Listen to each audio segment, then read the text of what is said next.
Ini dibilang basah-basah sekalian.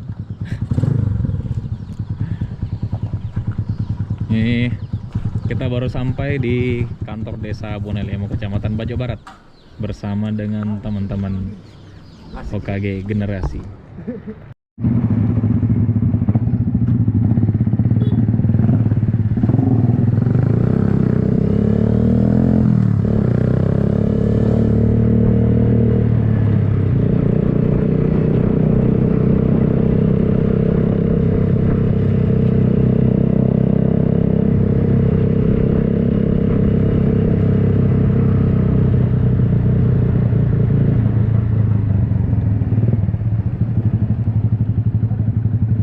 Siap. Kalau sudah perintah diarahkan, kami siap laksanakan. Apapun yang terjadi.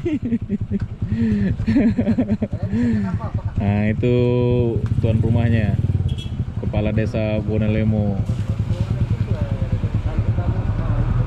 Kalau itu guru saya. Di dalam mau piano. Ayo deh. Di dalam Pak kopi-kopi. Ya.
sore teman-teman, kembali lagi dengan Kampung Pak D di sini.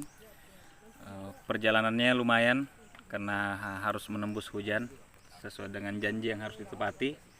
Nah, sekarang kita berada di Desa Bonelemo, Kecamatan Bajo Barat, Kabupaten Luwu.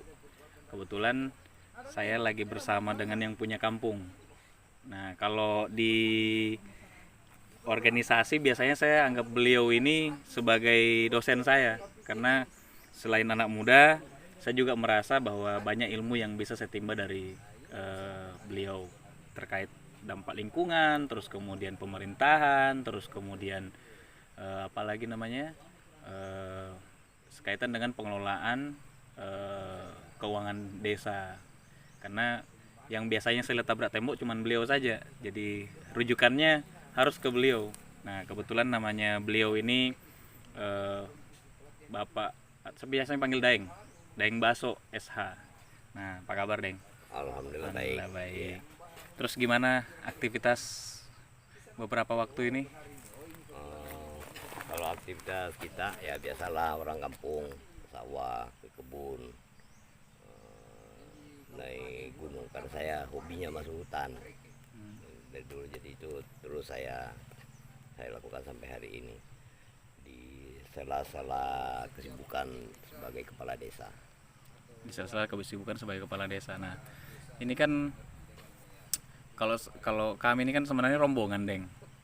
Terus syukurnya kami karena kami diundang sama Pak Desa Bonelemo untuk hadir di tempat beliau. Nah, tetapi buat saya tidak boleh ada yang tidak dibawa pulang, termasuk ilmu. Nah, yang saya mau tanyakan dengan Daeng Pak Desa Bonelemo ini, kan dari sekian banyak tadi yang saya perhatikan, di Desa Bonelemo ini kita mau jadiin apa sih sebenarnya? Ya. Kami di Bonelemo sekarang ini lagi mau membuat semua orang di Bonelemo itu jadi bermartabat dalam artian Bonelemo itu secara ekonomi masyarakatnya jadi baik, pada sisi ilmu pengetahuannya berkembang, terus masyarakatnya tetap menjaga budaya yang ada. Kami di Bonelemo lagi mendorong itu semua. Nah, makanya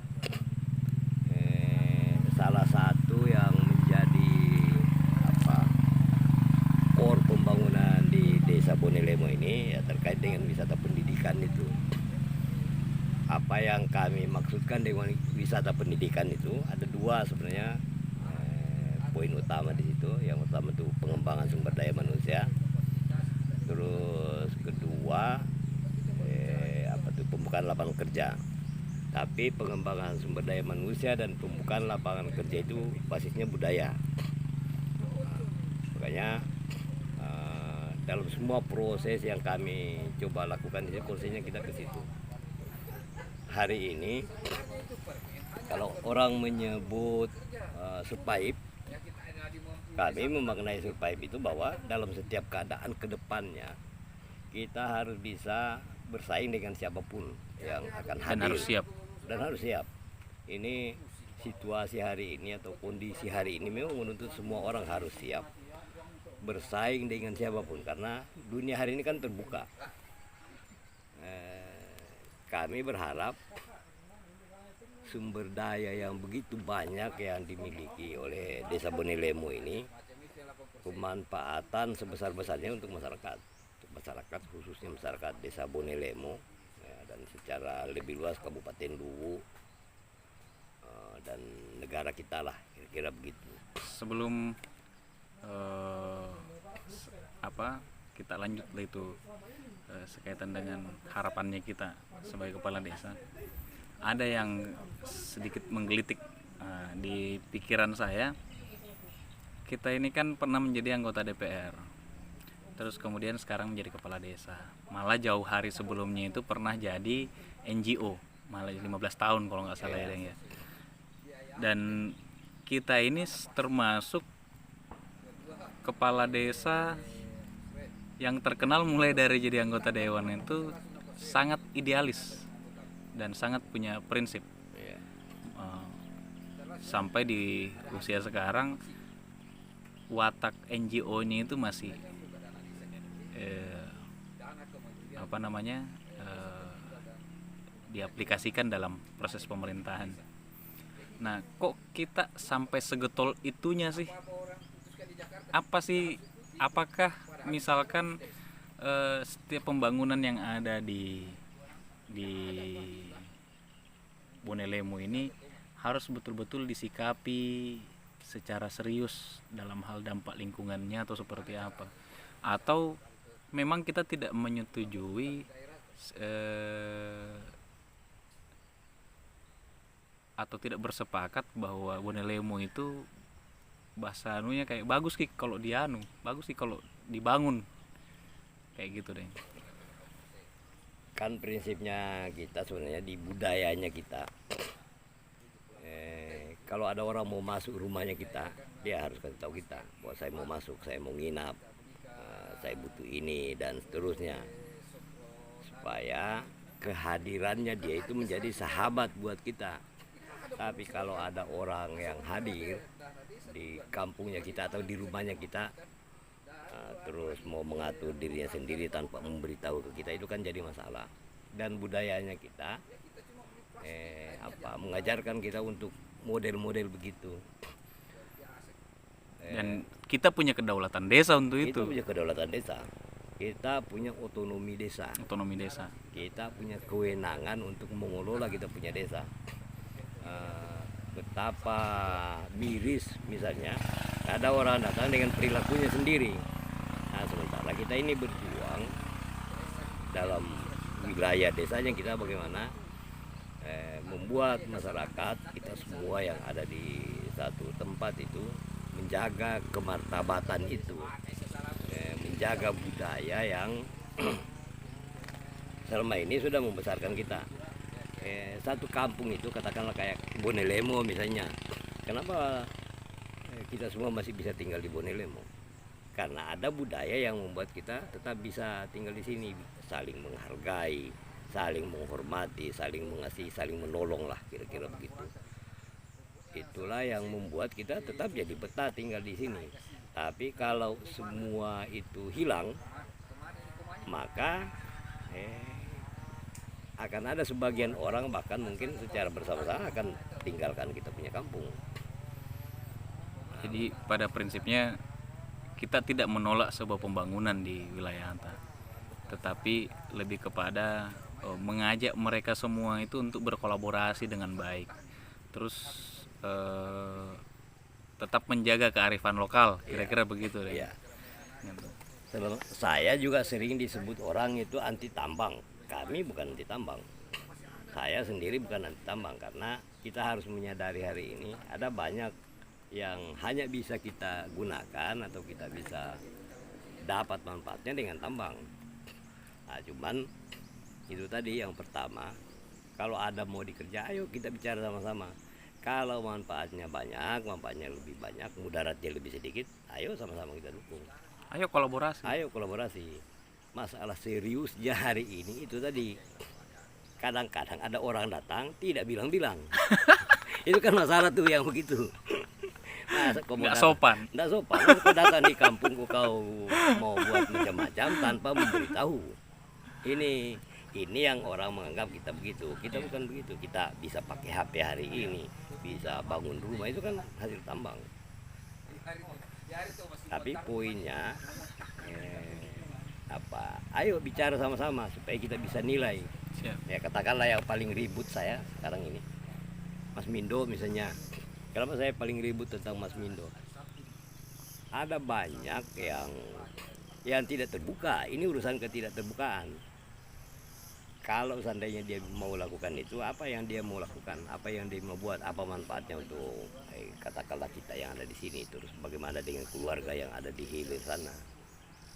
Nah, itu yang membuat saya kencang sekali bersuara tentang itu. Karena ya kebetulan hari ini saya menjadi pemegang amanah di kampung ini, saya di samping memberi manfaat untuk keluarga yang ada di sini juga, saya tidak berpikir untuk kampung ini saja. Saya bagaimana dengan keluarga di sana di daerah pesisir. Karena kita ini kan satu kesatuan saja, cuma kampungnya saja yang beda-beda. Dan saya harus bicara juga untuk mereka. Jadi serapan aspirasi itu tidak hanya berhenti di DPR saja, tetapi setiap hari pun juga kewajibannya kita untuk menyerap aspirasinya keluarga masyarakat yang ada di Kabupaten Luwu ini. Itu keren. Makanya saya sangat salut dengan dengan kita. Terus kemudian saya senang dan sangat bangga sudah kenal yang namanya ini Pak Desa Bonelemo. Pak Desa Bonelemo bersaudara. Saya Pak Ketua di kampungnya orang, saya banyak bekerja untuk yang begini-begini. Sekian dia 10 tahun lah, sampai 15 tahun saya bekerja, mengajak orang untuk cerdas, mengajak orang untuk kalau ada apa-apa terbuka. Masa saya tinggal di kampung sendiri tidak berbuat? Nah, itu kan masalah. Makanya ya apapun orang alamatkan ke saya, ya saya akan bicara. Dan sepanjang saya tidak dapat kata atas saya kan Pak Bupati nih. Siap. Kalau Pak Bupati kirim surat ke saya atau ada suratnya keluar terkait hal-hal yang saya persoalkan, mungkin saya langsung menerima atau mungkin saya akan klarifikasi ke beliau. Karena atas saya cuma dia, kalau yang lain itu nah ada hubungannya dengan saya. Wong gua juga pemegang Saya kuasa ini, di wilayah ini kok. Namanya saja kepala Kepala desa. desa. Saya presiden, saya bupati di Ya. sini. orang ketujuh ya. Iya, Jabatan ketujuh yang dipilih langsung Yang oleh punya Garuda kan? Yang punya Garuda.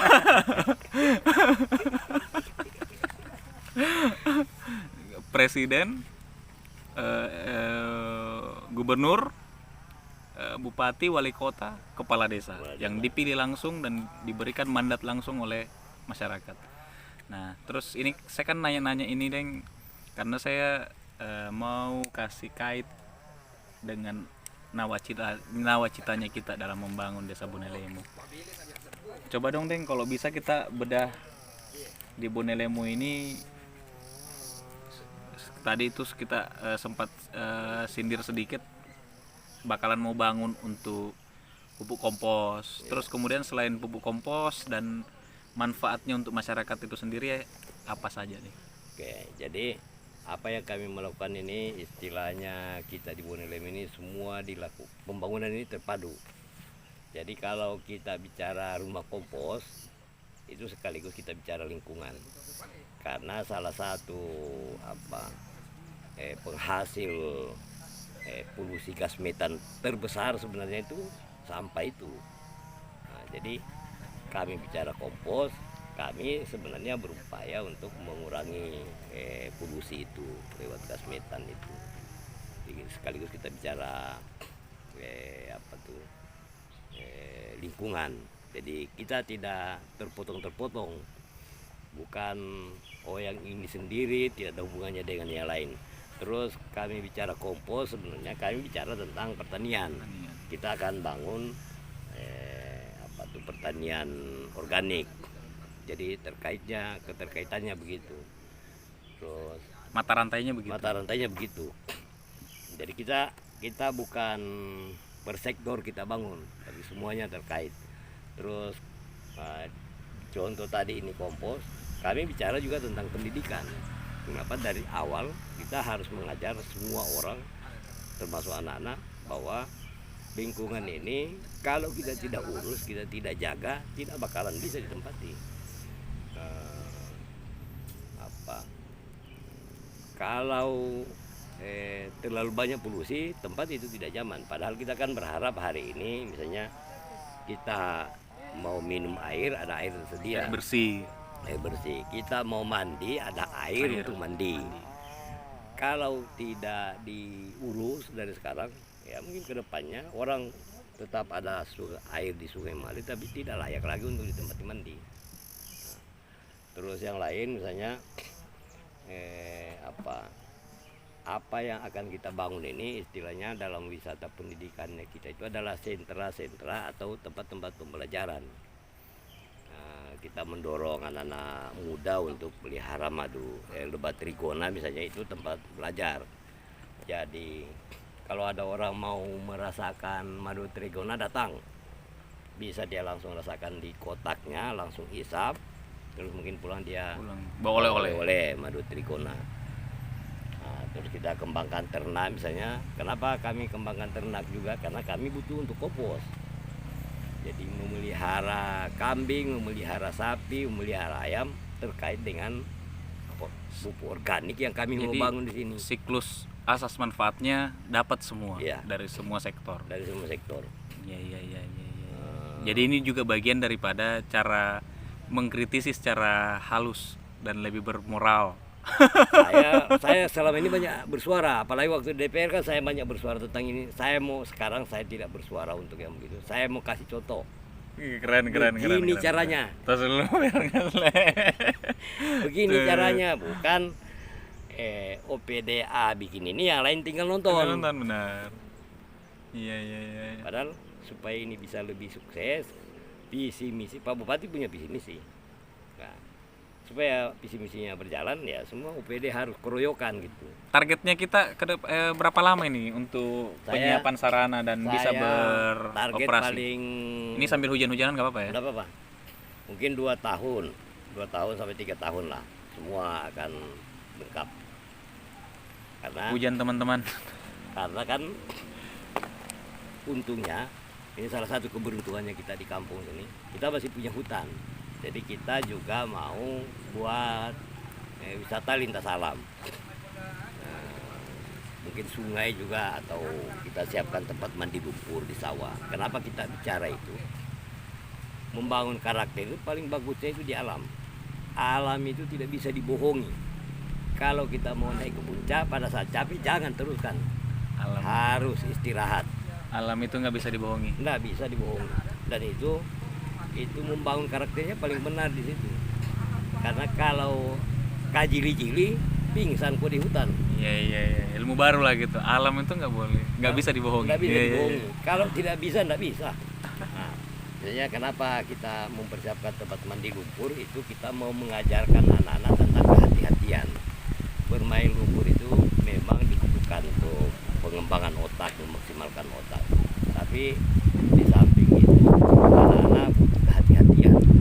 Kalau salah main lumpur kan bisa masuk mata, bisa masuk hidung dan lain sebagainya. Lewat tempat main lumpur yang kami akan siapkan, itu anak-anak akan ada keleluasaan buat anak-anak untuk bermain. Karena memang generasi sekarang justru cenderung sudah tidak seperti kayak saya dulu, Neng. Ya kan, mungkin saya masih dapat generasi itu main lumpur bebas-bebas. Sekarang generasi Y ini udah harus steril, bersih segala macam, karena persoalan itu tadi banyak hal-hal yang tidak sama dengan era-era zaman-zaman kemarin. Akhirnya kita berinisiatif untuk memfasilitasi sarana itu. Nah, terakhir, Dek, harapannya kita sebagai kepala desa Bonelemo untuk pribadi, untuk pemerintahan dan untuk pemerintahan daerah. Kalau saya kan istilahnya saya orangnya kajili-jili. Sepanjang apa yang saya lakukan itu tidak dapat